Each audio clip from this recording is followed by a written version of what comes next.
PFT on Yahoo Sports. Peter King, Mike Florio. The postseason is upon us. 14 teams are still alive as we begin the chase for Super Bowl 56 in Los Angeles. Peter, should the Packers, the number one seed in the NFC, be regarded as the favorites, not just to advance to the Super Bowl, but to win it? You know, I suppose so, Mike. But I think this is a year. This year kind of reminds me a lot of last year. I didn't love any team going into it last year either. I mean, I thought Kansas City or Buffalo might be the best team because I thought Green Bay's defense was a little weak. I thought Matt LaFleur was really correct on Sunday in laying into his team for a defense that was paper mache against Jared Goff. I mean, that would worry me a lot more than anything in Green Bay right now. You know, look, you've got how solid is Bakhtiari at left tackle going into the playoffs, you know, with 2 more weeks of rest. How much impact could they get from those injured defensive guys coming back? I mean, those are really big questions, but also that, and I realize, okay, the game doesn't matter and you're not playing for anything. But if you're out there and you let the Detroit Lions run through you, that would be a worrisome thing for me.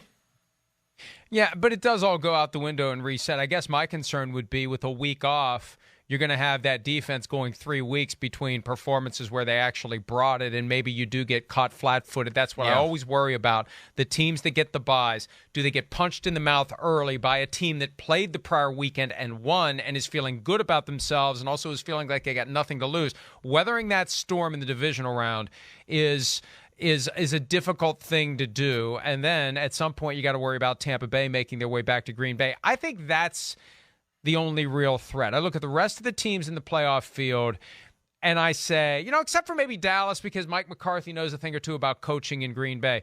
I'm not worried about, especially if I get a little weather on my side, I'm not worried about Arizona. I'm not worried about the Rams.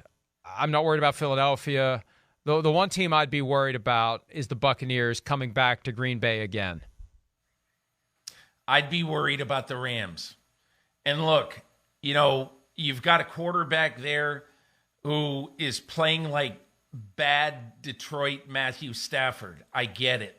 But here's the thing about Stafford. He's very used to playing in the cold. He did it his entire career before this year in Chicago and Green Bay not every year, but you know, he's used to practicing playing in the cold.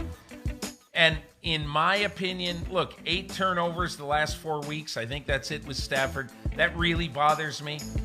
But I also think the ability to make big plays with that offense and getting Cam Akers back, I think they're kind of the sneaky team. Plus, look, with Tampa, who's going to be left playing then? They've had so many injuries and no more Antonio Brown. I mean, to me, that would be the thing I'd worry about most with the Bucs. You know, another team I'd be concerned about now that we showed the graphic, I'd be worried about the 49ers rolling into Lambeau Field and dialing up the old school approach, run the ball, play good defense, let Jimmy Garoppolo be Bob Greasy and not throw the ball. And if it's cold and windy out, who cares? We're not going to throw it anyway. That's a team that would scare me if I was the Packers, the 49ers. Maybe as much as the Buccaneers, because I think the 49ers could take that show on the road and win at Lambeau Field. The 49ers are going to play an old-style Bill Parcells game this week. Try to run it 45 times at Dallas and keep the ball out of Dak's hands. So maybe the Packers are the favorites, but it's not going to be an easy road for anyone in this 2021 playoff run. Thanks for some of your time. We'll see you again for more PFT on Yahoo Sports. Hi, I'm Mike Tirico, and thanks for watching. Make sure to hit subscribe for the latest news and highlights from NBC Sports.